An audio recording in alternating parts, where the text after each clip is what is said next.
The cafe smelled like freshly ground espresso and warm cinnamon rolls, the kind of scent that made people linger even after they'd finished their drinks. It was one of those places that straddled the line between cozy and chaotic, half filled with students hunched over textbooks, half occupied by parents clutching caffeine like it was a lifeline. Clara pushed open the glass door and stepped inside, rolling the tension from her shoulders as the familiar hum of conversation wrapped around her. She had exactly 23 minutes before she had to pick up Finn from school.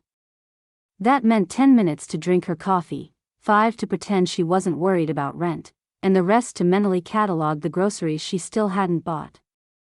She spotted the last open seat by the window and moved quickly, threading her way between tables before someone else could claim it.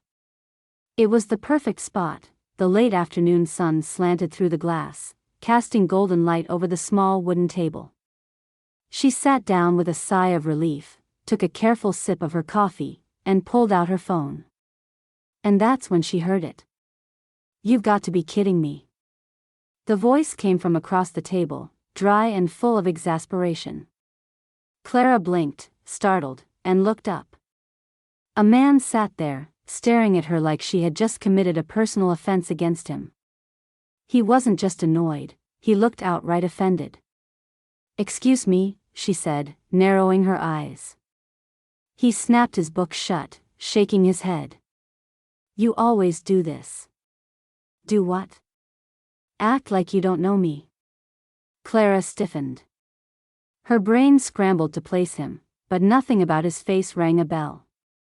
He had dark, slightly tousled hair, sharp cheekbones, and the kind of expression that suggested he believed he was always the smartest person in the room.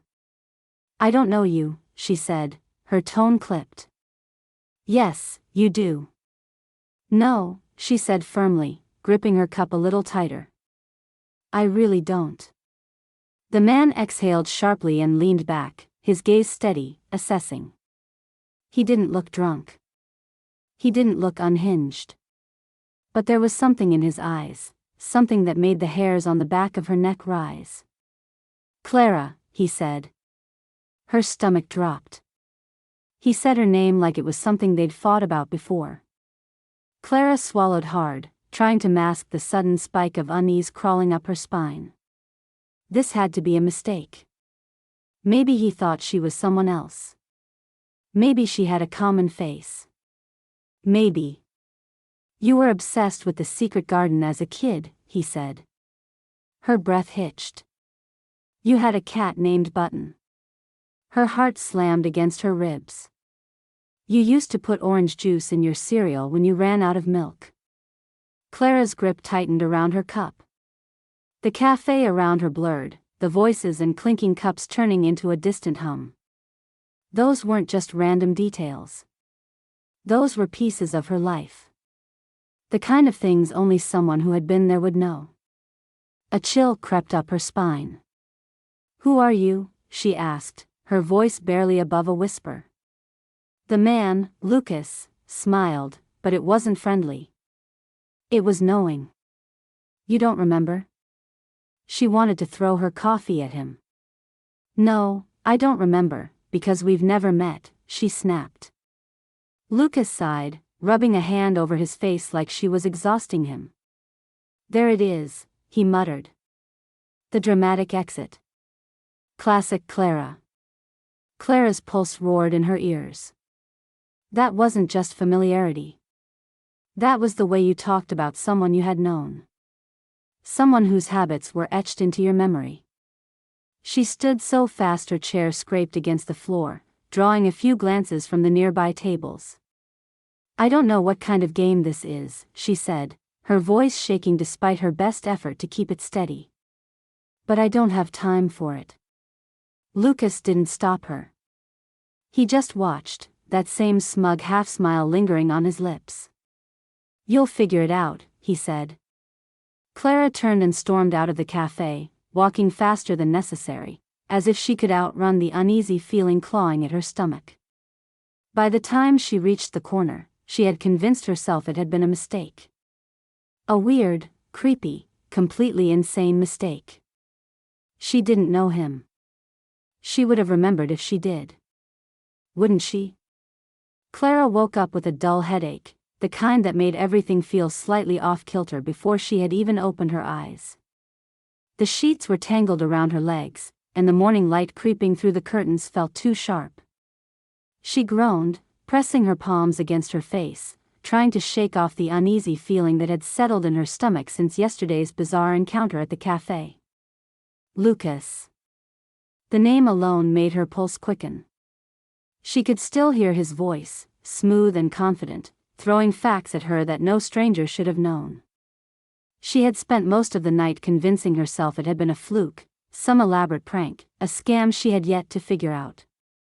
Maybe he was one of those weird internet people who got obsessed with strangers. Maybe he had seen an old social media post, pieced things together, and used them to rattle her. But as she reached for her phone on the nightstand, her fingers hesitated before unlocking the screen. A strange sense of dread pressed down on her chest, like her body knew something her mind hadn't caught up to yet.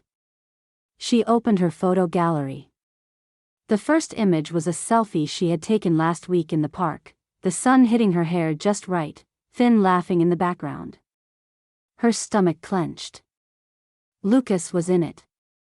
She blinked hard, her thumb hovering over the screen.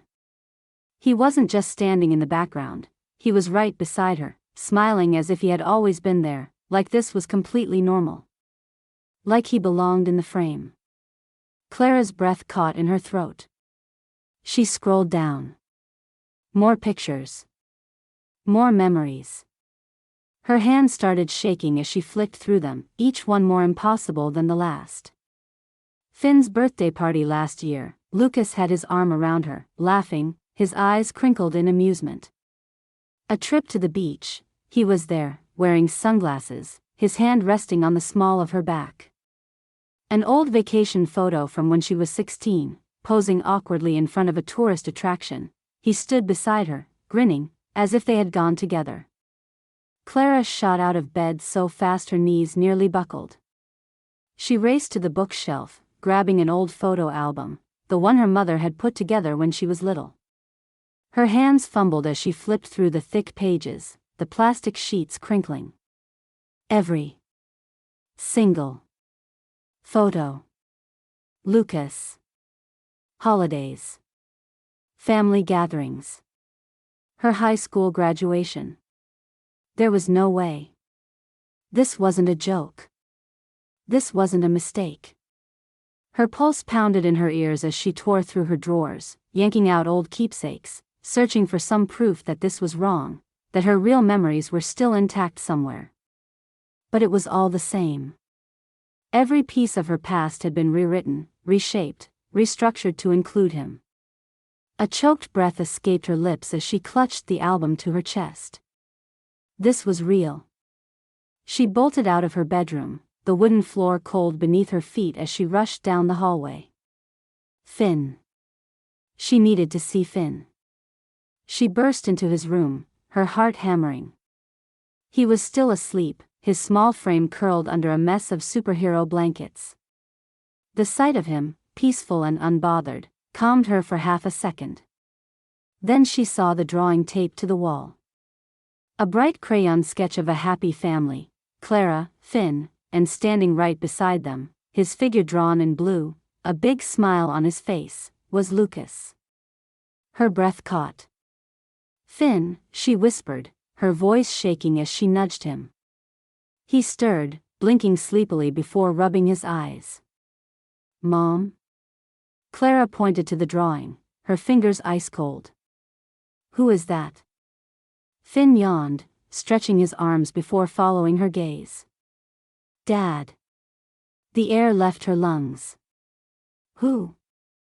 He frowned, confused by the question. Dad. Why are you asking? Clara's hands trembled. Finn, where did you learn to draw him? Her son gave her a look that suggested she had completely lost her mind. Mom, I see him every day. She felt dizzy, like the world had shifted under her feet. This wasn't just photos. This wasn't just memories. Lucas had woven himself into her life in a way that made everyone else believe he had always been there. She took a shaky step back, gripping the doorframe. I need to make a call.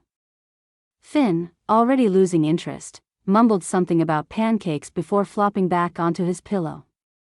Clara walked into the living room, forcing her breaths to slow as she grabbed her phone and dialed Jillian. She needed someone to tell her she wasn't crazy. The call rang twice before her best friend's familiar voice filled the line. "Morning, babe. What's up?"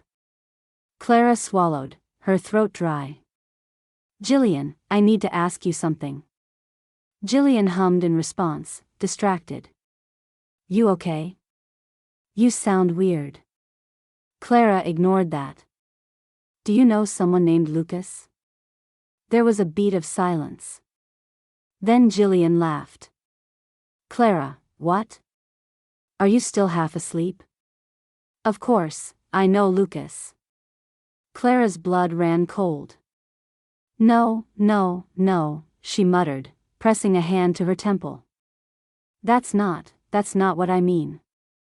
Jillian sighed. "Look, are you mad at him?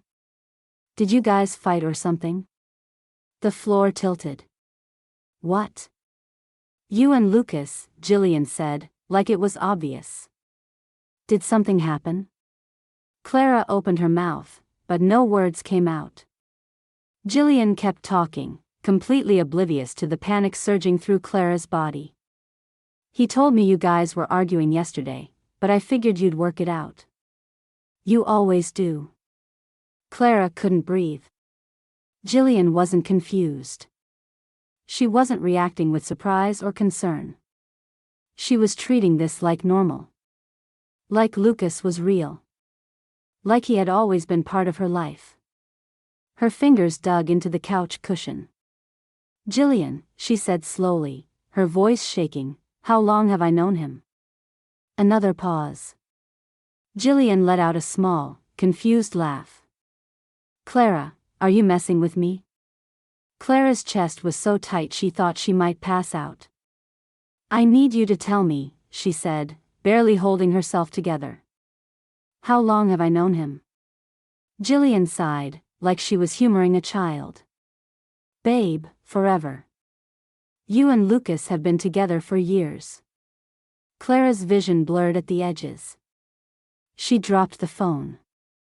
Clara walked into the office gripping her coffee like it was an anchor to reality. She hadn't slept. How could she?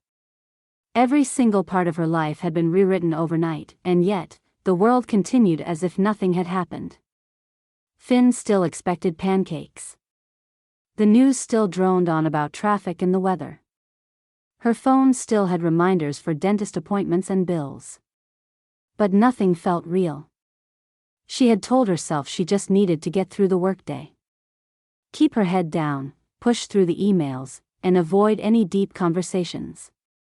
Maybe, this was some kind of stress-induced breakdown, and by lunch, everything would snap back into place. Then Lucas walked through the front doors of her office.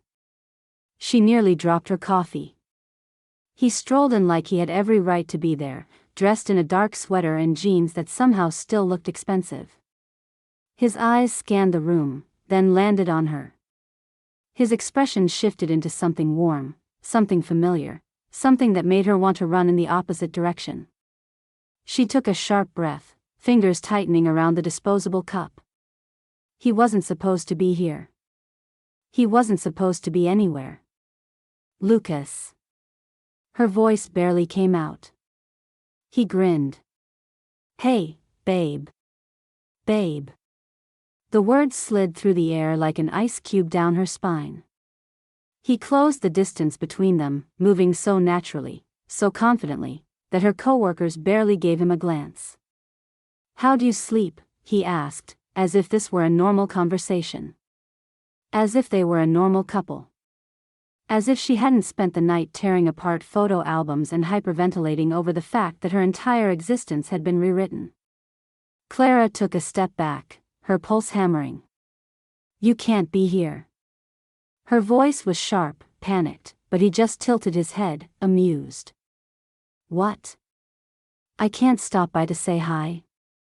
I don't know you, she whispered. He laughed.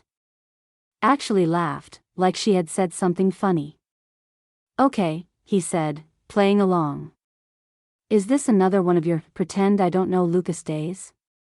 What is it this time? Did I forget to take out the trash? Leave dishes in the sink?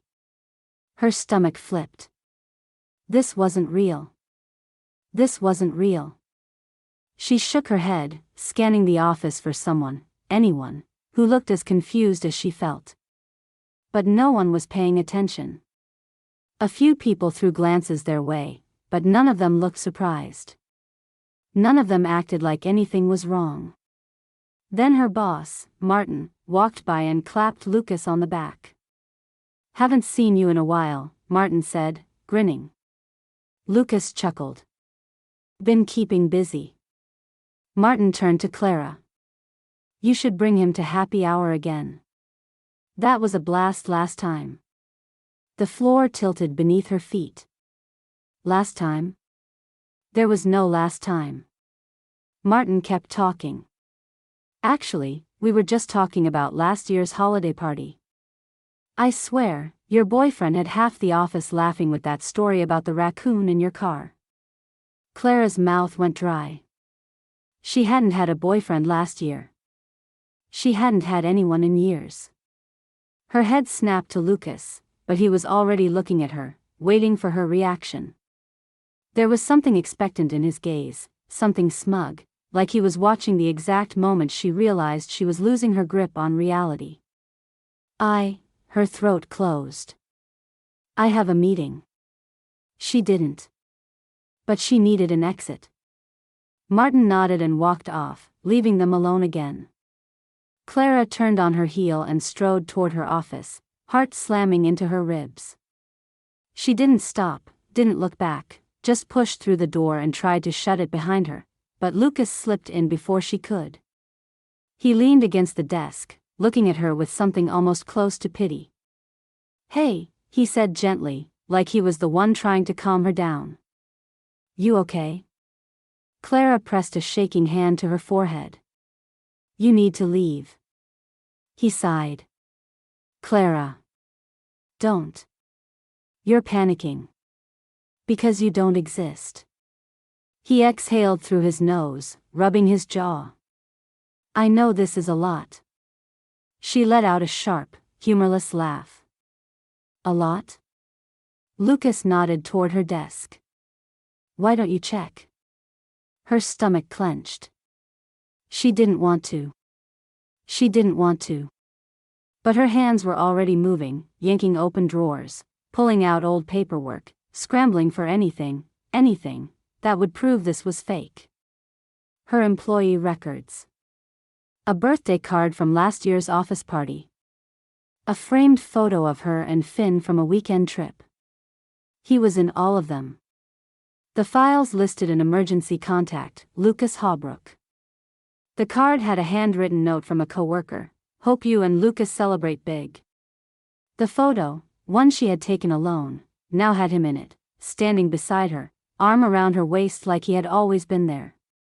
She gasped and shoved the papers away like they had burned her. Lucas watched her, waiting. This isn't real, she whispered. He nodded. It is. No. Yes. Clara's breath came in shallow bursts. Her memories were screaming at her that this was wrong. That this was impossible. That this man had walked into her life yesterday, but now, every trace of her existence insisted he had always been here. Lucas reached for her, fingers brushing against her wrist. She jerked back. I need you to leave. Her voice was tight, barely controlled. His expression flickered, something almost hurt, almost regretful. But then he exhaled, nodded, and stepped back. Okay. She didn't trust the ease of his response, but she didn't care. He walked to the door, pausing only once. You should eat something. You look pale. Then he was gone. Clara stayed frozen for a long time, staring at the empty space where he had stood. Her heart was still pounding, her fingers still trembling. She reached for her computer, logged into her social media, and started scrolling. Every post. Every picture. Every tagged memory. Lucas was in all of them. A birthday dinner 2 years ago, his arm draped over her shoulder.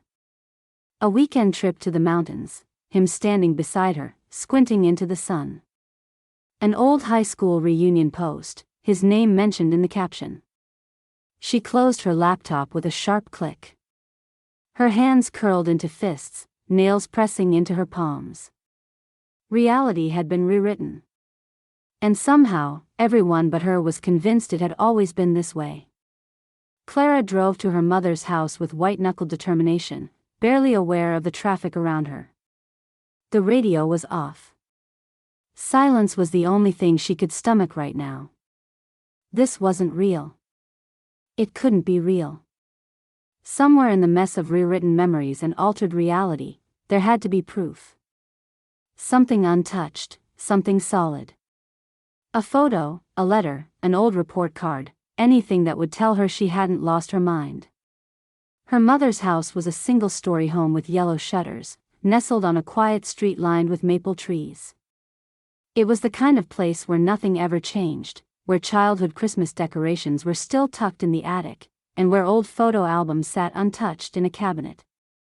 Clara parked in the driveway, took a deep breath, and stepped out of the car. The door opened before she could knock. "Sweetheart." Her mother beamed, pulling her into a tight hug. "I wasn't expecting you today." Clara stiffened but forced herself to hug back. Her mother smelled like vanilla and the fabric softener she'd used since Clara was a kid. The normalcy of it made her throat tighten. "Yeah, Clara swallowed, stepping inside. "I was in the area." Her mother closed the door behind them. "Finn's not with you?" Clara shook her head. "No, he's at school." Her mother gave an approving nod. "That boy's getting taller every time I see him. Just like his dad." Clara's chest tightened. She forced her lips into a smile. "Mom, I need to check something." Her mother frowned. "What do you mean?" Clara didn't answer. She moved past her, walking into the living room. Everything was exactly the same: the floral couch, the framed family photos, the old china cabinet in the corner.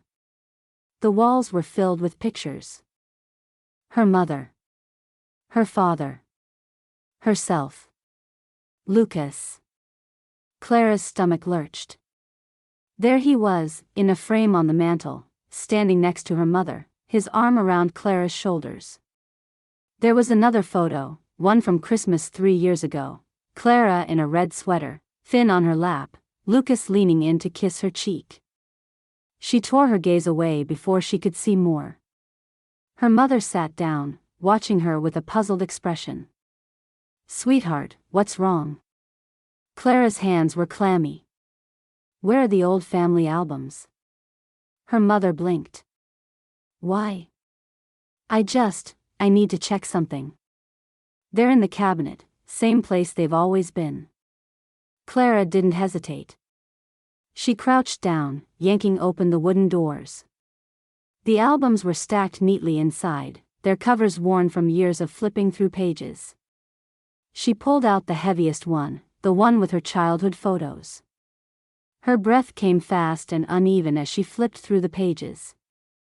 There was Lucas. In a picture of her 8th birthday party, standing next to her, holding the other side of her cake. At a school event, arms slung around her like an older brother or a best friend or someone who had always been there.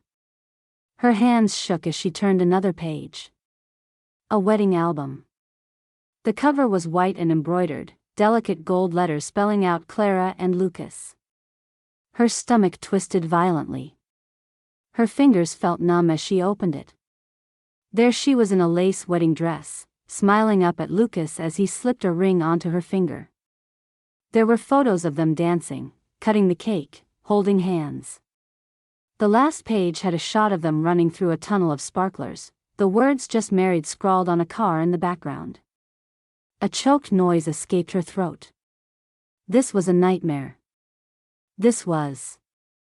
She slammed the album shut. Her mother flinched. "Clara, what is going on?" Clara shot to her feet. This never happened. Her mother's face twisted with concern. "Sweetheart, what are you talking about?" Clara pointed at the album, her entire body trembling. This isn't real." Her mother stared at her, completely baffled. "Of course, it's real." "No, it's not," Clara gasped. "Mom, I never married Lucas. I barely even knew him until yesterday." Her mother's face went pale.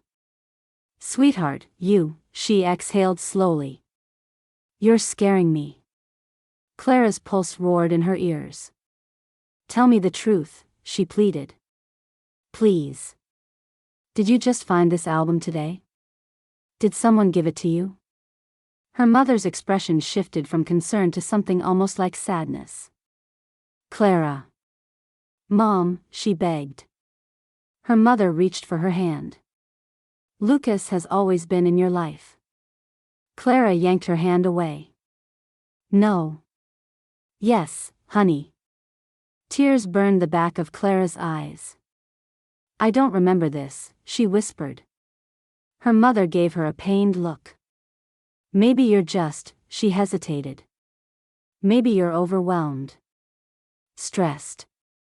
It happens." Clara shook her head. "No, this isn't stress, Mom. This isn't real." Her mother sighed, then stood and walked to the bookshelf. She pulled down a manila folder and handed it to Clara. "Here," she said gently.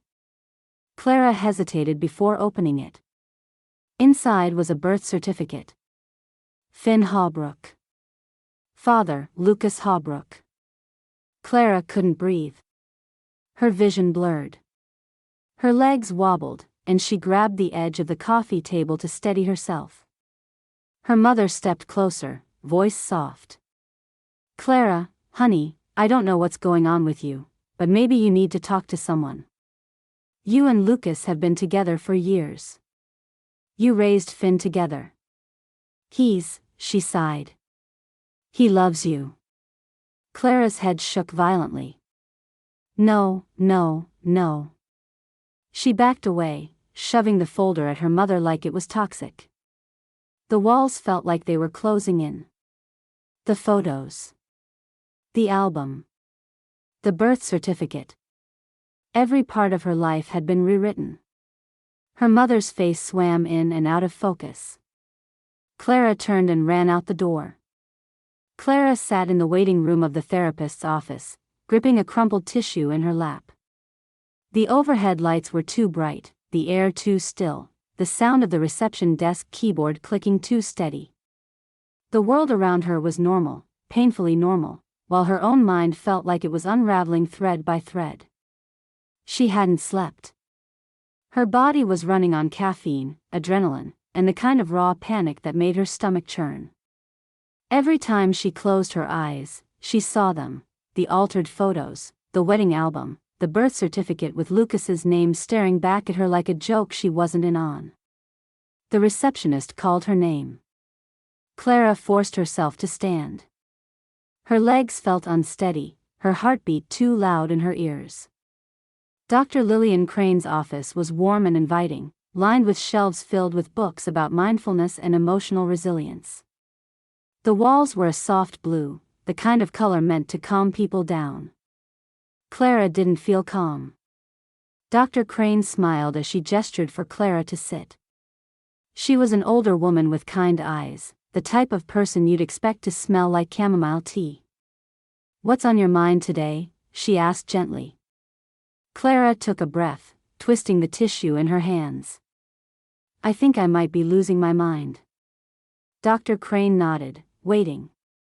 "I don't know how to explain it," Clara continued, her voice unsteady. "But my memories, they're wrong." Dr. Crane folded her hands in her lap. Tell me what you mean. Clara hesitated, trying to find the words, but how did you explain something that made no sense? She pressed her fingers to her temples. There's a man, Lucas. I met him 3 days ago. But now, suddenly, he's in all my photos. My family swears we've been together for years. My son calls him Dad. Dr. Crane tilted her head slightly. And you don't remember him? No, Clara said sharply. Because he wasn't there. Not until now. But somehow, every record, every picture, every document, has changed. My mother showed me a wedding album, for God's sake. I don't remember getting married. Dr. Crane took a slow breath, studying Clara in that way therapists did, as if she was something fragile. Clara, do you think there's a possibility that you're blocking something out? Clara's stomach twisted. No, she said. That's not possible. Dr. Crane leaned forward slightly. Memory can be complex. Sometimes, when a person experiences trauma, the mind suppresses events. Have you considered that there might be a reason you don't remember Lucas? Clara's breath caught in her throat. No, she whispered. That's not. Dr. Crane opened a drawer and pulled out a file. A thick, heavy file with her name on it. Clara stared at it, her skin crawling. This is your patient history, Dr. Crane said. You've been coming to me for years, Clara. Her hands clenched into fists. No, I haven't. Dr. Crane flipped open the file and turned a few pages. Then she turned the folder around and slid it across the desk toward her. Clara hesitated before looking down. The handwriting was neat and precise. Session notes, Clara Hawbrook.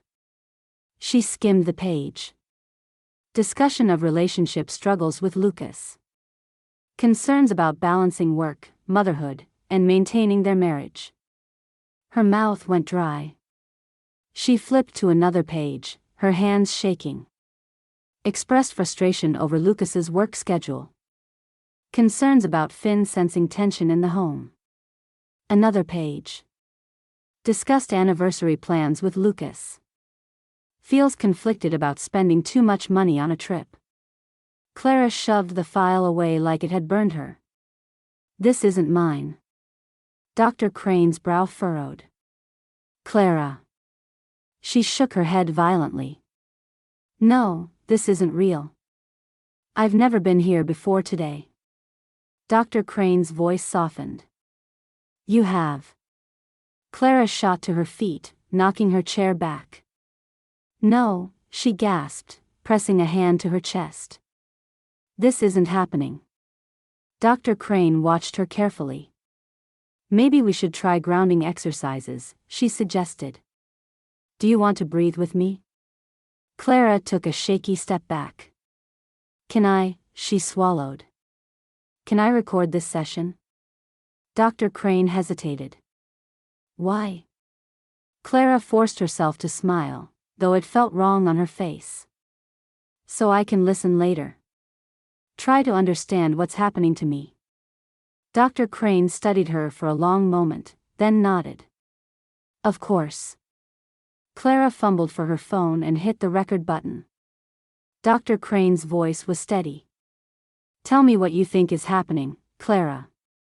Clara swallowed hard. I think someone has changed my past. That my memories are real, but the world has been rewritten to make me believe something else. Dr. Crane was silent for a moment. Then. Or maybe your mind is protecting you from something you don't want to remember. Clara's stomach flipped. She ended the recording and shoved her phone into her bag. Dr. Crane leaned forward. Clara, I think we should schedule another appointment. Clara bolted. She ran out of the office, through the hallway, past the receptionist's confused stare. Her heart pounded as she reached her car and fumbled for the keys. This was wrong. This was so wrong. She wasn't crazy. She wasn't. She sat in the driver's seat, hands gripping the wheel, breaths coming too fast. Her phone was still recording. She turned it off and sat there, frozen, staring at the screen. After a long moment, she hit play. The recording crackled, then Dr. Crane's voice came through, steady and clear. "Clara, tell me what you think is happening." Her own voice responded, but it wasn't hers. It was slower. Softer. "I think I'm confused," the voice said. "I think I've been in denial about Lucas." Clara's blood went cold. She turned up the volume. Dr. Crane spoke again, calm and patient. "And why do you think that?" Clara's recorded voice let out a small laugh. "Because he's always been here," it said. Clara dropped the phone. Clara sat across from Lucas in the quiet corner of a coffee shop, gripping her cup so tightly her knuckles ached. Outside, the city buzzed as if nothing was wrong, as if the entire foundation of her existence hadn't been rewritten while the rest of the world continued on, blissfully unaware. Lucas stirred his coffee absent-mindedly, the picture of ease. He had ordered for her, just like he always did, apparently.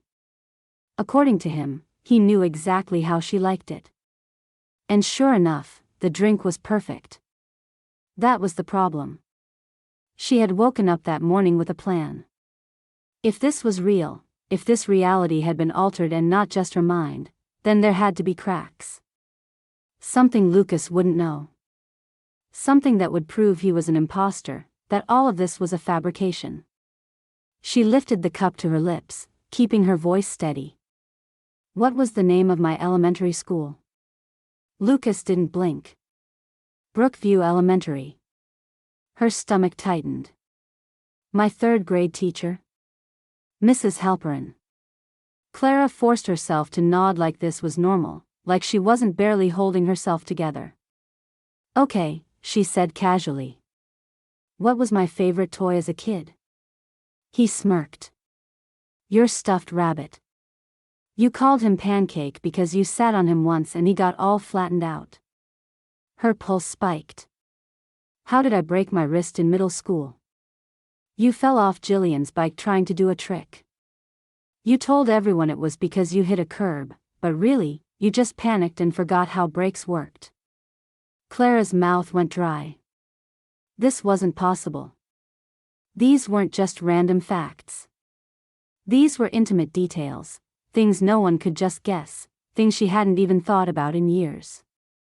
Lucas watched her, amusement flickering across his face.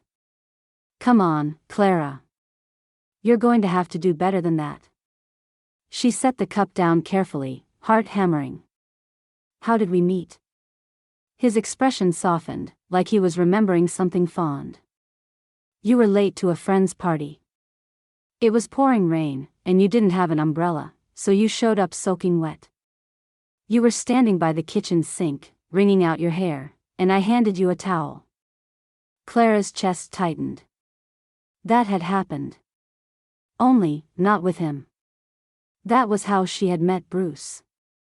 She had been 22, rushing into a house party thrown by Jillian's then-boyfriend. She had arrived drenched, embarrassed, and Bruce had handed her a towel. They had spent the entire night talking, standing in that tiny kitchen, and by the end of the night, he had kissed her. That memory belonged to her and Bruce. Not Lucas. But Lucas sat there, completely unfazed, reciting it back to her as if it had always been theirs. Clara gripped the edge of the table. She had to get out of there. She forced a tight smile. "I need to make a call." Lucas raised an eyebrow but didn't stop her as she grabbed her bag and hurried out of the cafe. She walked quickly, breath coming fast, barely noticing the people she bumped into on the sidewalk. She needed someone outside of this nightmare, someone who hadn't been infected by whatever this was. Miles. He had moved away 5 years ago, long before this nightmare had started. He hadn't been at her wedding, because she hadn't had a wedding. He hadn't met Lucas. If anyone would remember the truth, it was him. She drove without thinking, gripping the wheel so hard her fingers ached. Miles lived 2 hours away, in a quiet suburb where he worked as a freelance designer. They had kept in touch over the years, texting sporadically, checking in. He was one of the few people who had known her back when things were simple. When reality made sense. By the time she pulled into his driveway, her pulse was thundering. She rang the doorbell, bouncing anxiously on the balls of her feet. The door swung open, and Miles's face lit up. "Clara. What are you doing here?" She let out a breath of relief. He looked the same, scruffy beard, messy hair, that familiar lopsided grin. He was real. This was real. She forced a smile. Can I come in?" Miles frowned slightly but stepped aside. Of course. His house was exactly what she expected, cluttered but cozy, sketches and sticky notes covering half the surfaces. He led her to the kitchen, where a half-finished sandwich sat on the counter next to an open laptop. He leaned against the counter, crossing his arms. "What's up?" Clara hesitated, suddenly unsure how to even begin. "I need to ask you something." Miles raised an eyebrow. Okay?" She swallowed. "Do you remember how I met Bruce?" Miles blinked, then let out a short laugh. "Bruce? Wow, that's a throwback." "Yeah, of course." Relief flooded her. "Yes," she said quickly. "At Jillian's party, right? When it was raining?" Miles frowned. "What?" she asked. "You mean Lucas?" Her stomach lurched. Miles tilted his head, looking confused. "You showed up soaking wet, and Lucas handed you a towel. You two were inseparable after that." Clara's breath caught. "No," she whispered. Miles gave her a weird look. "What do you mean, no?" She shook her head. "That was Bruce. Bruce was there that night. You met him." Miles's brow furrowed. "Clara. Lucas was there. He was the one who handed you the towel." She felt like she was sinking, like the floor was caving beneath her feet. "No," she said again, voice cracking. "That's not what happened."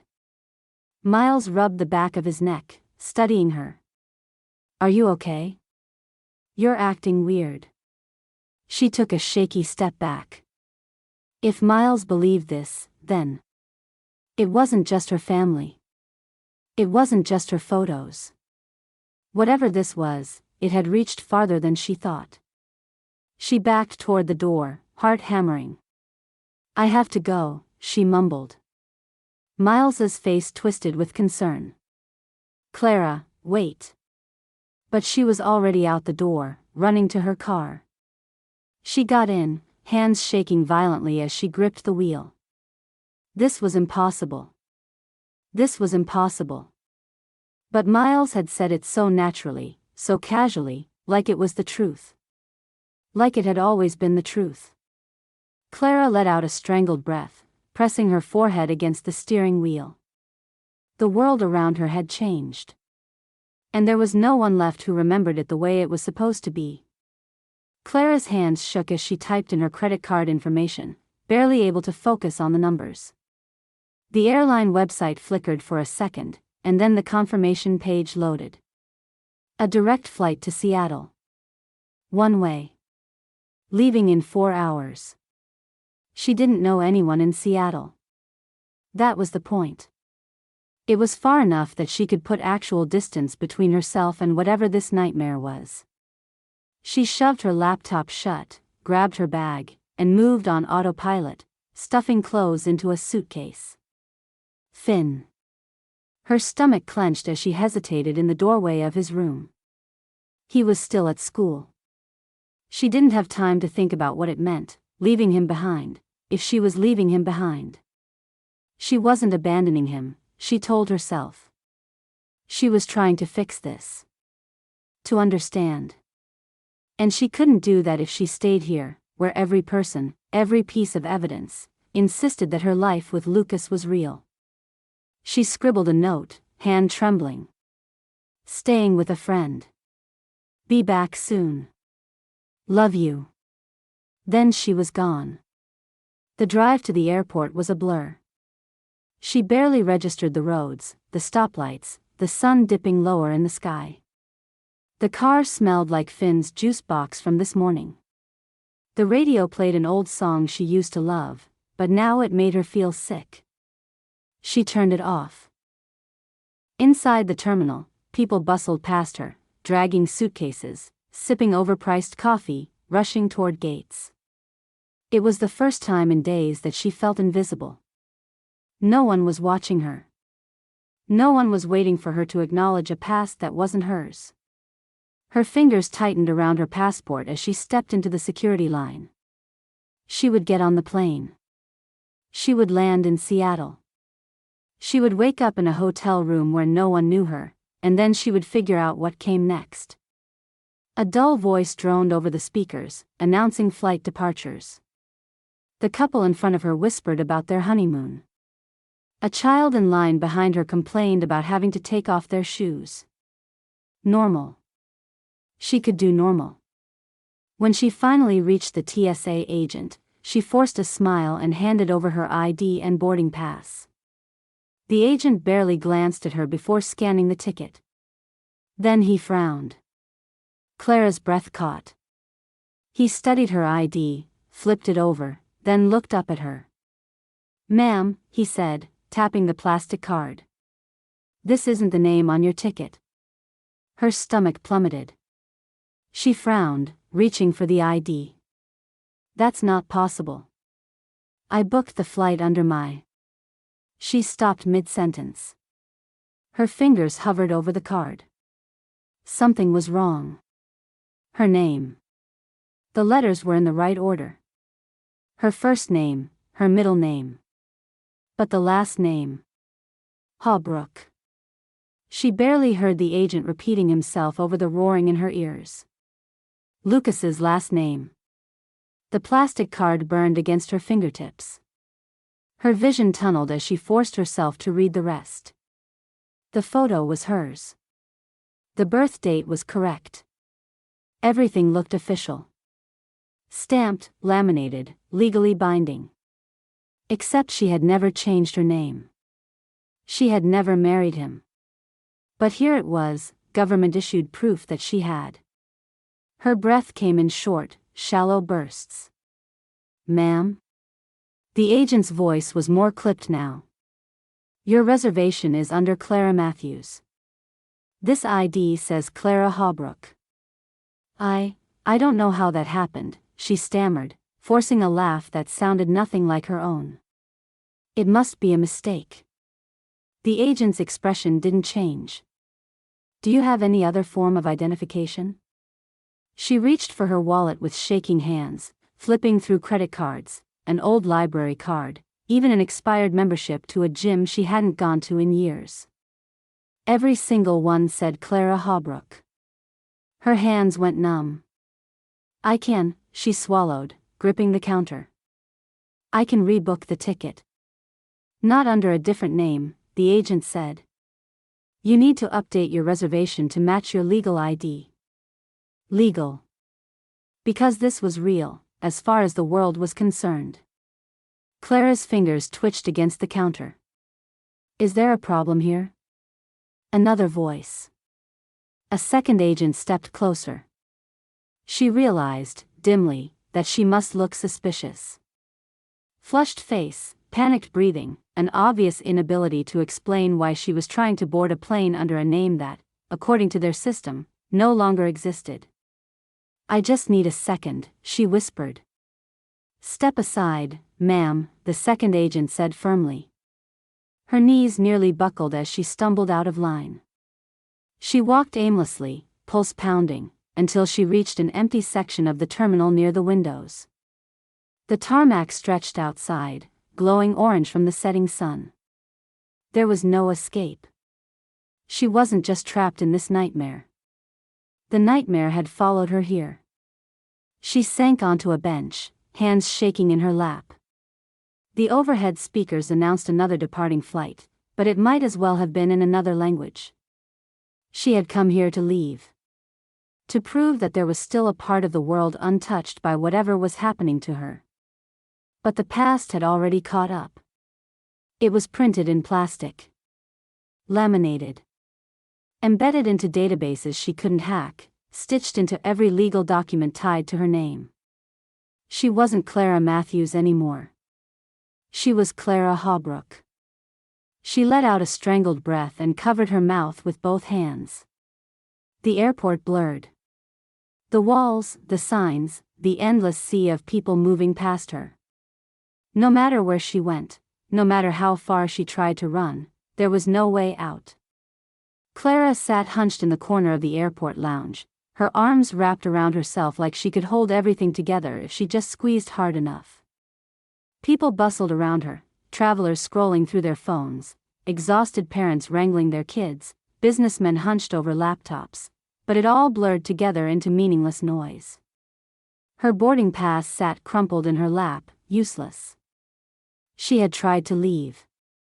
Tried to outrun whatever had twisted her life into this impossible shape. But reality had already caught up. She had been erased. Or rewritten. Her name was no longer Clara Matthews. It was Clara Hawbrook. Her past was no longer hers. It belonged to a stranger. Her hands shook as she pressed them against her temples, breathing in, breathing out, trying to steady herself. None of this was real. None of this could be real. And yet, he had still found her. Lucas stood at the entrance of the lounge, watching her. She stiffened, her pulse kicking up, hands balling into fists. He didn't look triumphant this time.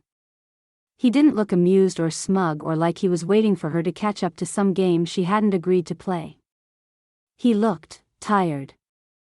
His shoulders were slightly slumped, his hands tucked into his pockets. His gaze wasn't sharp, it was heavy, like someone carrying a weight they weren't sure how to put down. Clara wanted to tell him to leave, to turn around and walk back into whatever nightmare he had stepped out of, but her throat was too tight, and her chest ached with something she didn't understand. Lucas took a slow step forward. She shot up from her chair, breath coming hard and fast. "Stay away from me." He stopped, but only by a few feet. "I can't." She swallowed, voice raw. "Why not?" His jaw tensed for a moment before he exhaled, looking away, as if gathering his thoughts. "Because you asked me not to." Clara flinched. No. No, he was lying.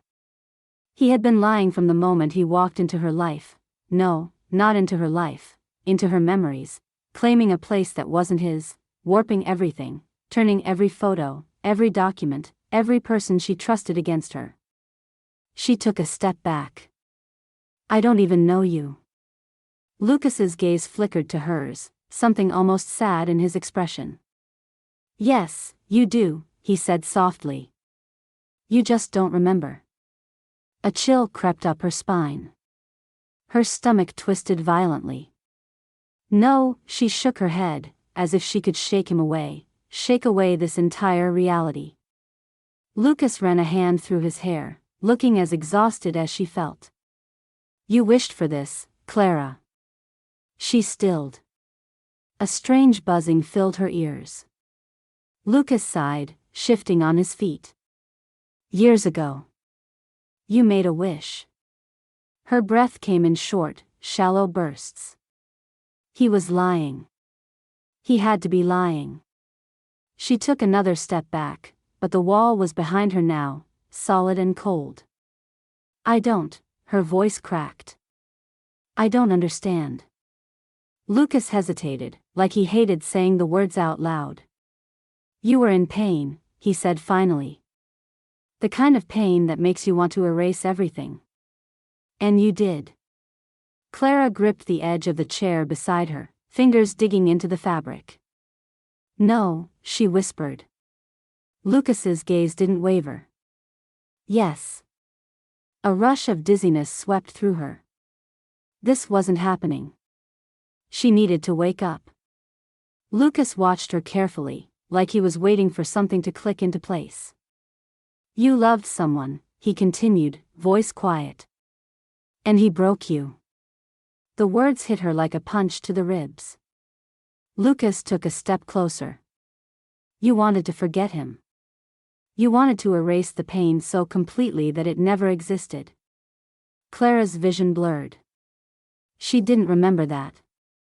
But something deep inside her shifted, a feeling she couldn't name. Lucas studied her, voice steady but almost gentle now. The wish didn't just take away the pain, Clara. It rewrote everything. I didn't steal your memories. You gave them away. Her knees felt weak. The airport, the people, the noise, it all faded into static. She wasn't just missing time. She wasn't suffering from memory loss or an altered past. She had chosen this. She had done this to herself.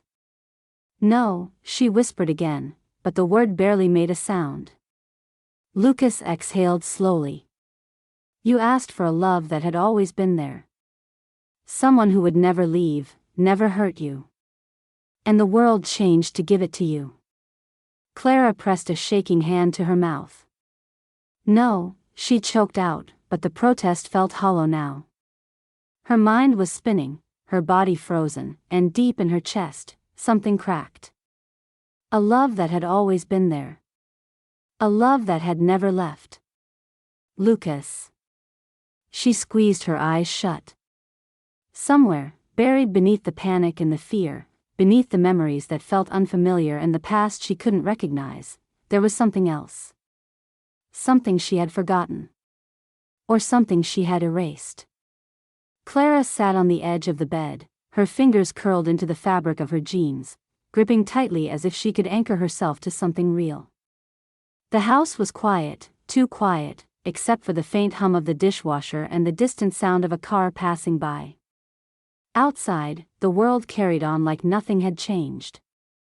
Like she hadn't just been given an impossible choice. Lucas stood near the bedroom door, hands in his pockets, watching her carefully. He hadn't spoken in the last few minutes, letting her sit with it. Letting her feel the weight of what was happening. His usual confidence had drained away, leaving something quieter in its place. Patience. Sadness. Clara inhaled sharply, as if the oxygen would help her form words. If I undo it, she said, voice barely above a whisper, what happens to you? Lucas's eyes softened. I disappear. The words hit her like a punch to the ribs. Her stomach clenched. You mean you die? He shook his head. No. Because I was never really here, Clara. She swallowed hard, blinking rapidly. But you are here. You're real. He smiled, but there was no amusement in it. I'm real now, he admitted. Because that's what you wished for. Her throat tightened. She stood up abruptly, pacing to the other side of the room, needing distance, needing movement, needing something to stop the panic clawing its way up her chest. Lucas didn't move. He just watched. You're saying, she started, her voice unsteady, that if I choose to go back, I'll wake up in a world where you never existed? He nodded once. Clara wrapped her arms around herself. And Finn? Lucas hesitated before answering. He won't remember me. She flinched. The room suddenly felt too small. She turned toward him, her voice sharper now. You mean he'll forget? Or do you mean he'll never have known you? Lucas exhaled, dragging a hand through his hair. I mean, it'll be like none of this ever happened. Clara's stomach twisted violently. She couldn't breathe. If she undid this, if she chose her real past, Finn wouldn't just forget Lucas. He would lose everything Lucas had ever been to him. Would it matter? Would it hurt? Or would reality simply correct itself, smoothing out the missing pieces like they had never been there at all. She squeezed her eyes shut. "This isn't fair," she choked. Lucas's voice was quiet. "I know." Clara shook her head violently, her hands gripping her elbows. "You don't understand. Finn loves you. He trusts you. Her breath caught. "You're his father." Lucas's expression flickered with something unreadable. "Because you made it so." She let out a shaky breath. If she had made it so, could she unmake it? Could she rip this version of life away without consequences? Would Finn still be the same little boy? Would he miss something he never knew he lost? The thought nearly broke her. She turned away, pressing the heels of her palms into her eyes. "I have to go pick him up." Lucas nodded, as if he had expected that. "I'll be here." The words rattled inside her chest. For how much longer? She walked past him, through the hallway, out the front door, her breath shallow, her vision blurring at the edges. She barely remembered the drive to the school. The houses, the stoplights, the familiar roads, everything passed in a haze, her thoughts looping in frantic circles. At the school parking lot, Finn stood near the curb, kicking at a pebble, his backpack slung over one shoulder. He looked up as she pulled in, his whole face lighting up, and ran toward the car. "Mom," he said, throwing open the door. "Dad said we could have burgers tonight." Clara's hands clenched around the steering wheel. Dad. Lucas was his father. Not just in photographs. Not just in paperwork. In Finn's heart. She forced herself to smile. "That sounds good, baby." Finn chattered the whole way home, telling her about his day, about how he and his best friend had built the biggest Lego tower at recess, about how his teacher gave them extra reading time because they behaved so well. He was happy. His world was safe. Stable. And now she had to decide if she would break it apart. At home, Lucas was waiting in the kitchen, sleeves rolled up, flipping burger patties in a pan. The smell of sizzling beef filled the air, mixing with the sound of Finn tossing his backpack onto the couch, running up behind Lucas and wrapping his arms around his waist. Lucas laughed, ruffling his hair. "There's my sous chef," he teased. "Wanna help with the fries?" Finn nodded eagerly, dragging a stool over to the counter. Clara stood in the doorway, watching them. Watching the life she had built. The life she had wished into existence. She had given herself everything she thought she wanted. A love that had always been there. A man who never left. A child who had both of his parents. Wasn't this better than what she had before? Wouldn't it be selfish to take it away? The ache in her chest deepened. At dinner, Finn sat between them, happily eating, telling stories, swinging his feet under the table. Lucas looked at her across the table, expression unreadable. She knew he was waiting. Waiting for her to decide. Later, after Finn had fallen asleep curled up on the couch, she sat across from Lucas, barely breathing, memorizing everything. If she erased this, would Finn feel the loss? Would there be a gap in his heart, something missing he couldn't name? Or would it be as if Lucas had never existed at all? Lucas exhaled, leaning forward, resting his arms on his knees. "Clara." His voice was soft. "You don't have to decide tonight." She swallowed. "I do," she whispered. Lucas searched her face. "Why?" Her voice cracked. "Because I don't think I can go to sleep knowing I might wake up and you won't be here." His lips parted slightly, like he hadn't expected that answer. A long silence stretched between them. Then, finally, Lucas nodded. "Then let's make tonight count." Clara didn't trust herself to speak. She just nodded, heartbreaking, knowing what was coming. Clara lay awake in the dark, listening to the steady rise and fall of Lucas's breath beside her. She had spent hours memorizing the sound, the weight of it, knowing it wouldn't be there tomorrow. Lucas had fallen asleep with one arm draped over his stomach, his face turned slightly toward her, peaceful in the dim light from the hallway. He didn't know that she had already decided. She had held on to the possibility of another choice for as long as she could. She had let herself imagine staying in this version of her life, waking up to the smell of coffee that Lucas had brewed, watching Finn race into the kitchen to wrap his arms around him, hearing them laugh, feeling whole.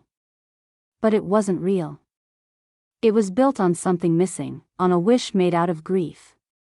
Her past, the real past, wasn't something she could erase. And she didn't want to anymore. She sat up slowly, careful not to wake him.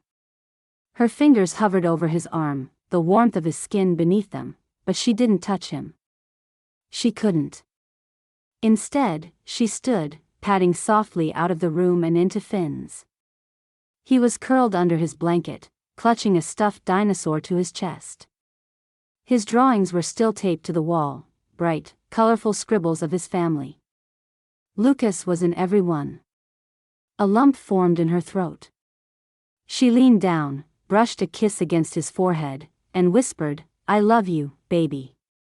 Finn sighed in his sleep, shifting slightly, and Clara forced herself to straighten, to step away, to leave the room before she changed her mind. Lucas was still asleep when she climbed back into bed. She curled onto her side, staring at him, whispering the goodbye she couldn't say out loud. Then she closed her eyes. And she let herself remember. She woke up gasping. The ceiling above her wasn't the one she had fallen asleep under. The bed beneath her wasn't the one she had shared. She shot up, her chest heaving. The apartment was different. Smaller. Colder. The walls were bare, empty of the warmth that had filled the home she had left behind. Lucas was gone. She stumbled out of bed, nearly tripping over the sheets tangled around her legs. Her breath came in short bursts as she raced down the hall, throwing open Finn's door. His room was smaller. His bookshelf held fewer toys, his bed a little different, but he was there. And his drawings. She turned toward the wall. The bright crayon sketches were still there. But Lucas wasn't in them. Clara pressed a hand to her mouth. Her stomach clenched. Her vision blurred. She knew this reality was real. She had asked for it back. But it still hurt. She forced herself to move, to step out of the room, to walk toward the small living area where framed photographs lined the shelf above the couch. They were back to normal. Finn's baby pictures. A photo of her and Jillian. Her parents' wedding picture. No Lucas. No wedding album. No traces of the life she had built out of a wish. She reached for her phone with shaking fingers, not even sure what she was looking for until she was already typing his name. Lucas Hawbrook. The search yielded nothing. No photos. No records. No connections. She had undone everything. She exhaled shakily and stared at the blank screen. Then, before she could stop herself, she typed another name. The one she hadn't spoken in years. Bruce Ellis. The man who had broken her heart. The man she had wanted to forget so badly that she had erased him from her life entirely. Her breath hitched when his profile popped up. He still existed. A new photo stared back at her, a familiar face, but different now. Older. His hair was shorter than she remembered, his smile a little different. He was tagged in a picture at a friend's wedding, arm around a woman Clara didn't recognize. Their paths had never crossed again. She let out a slow, unsteady breath. There had been a time when she had loved him enough to break herself over it. And there had been a time when she had been so desperate to forget that she had rewritten reality itself. But now, he was just someone she had once known. Someone who had left a mark, who had hurt her, but who had also been part of her story. And she could live with that. She put her phone down. The weight in her chest hadn't disappeared, but it felt different now. Lighter. She stepped toward the window, looking out at the world below. It wasn't perfect. It wasn't painless. But it was hers. And that was enough.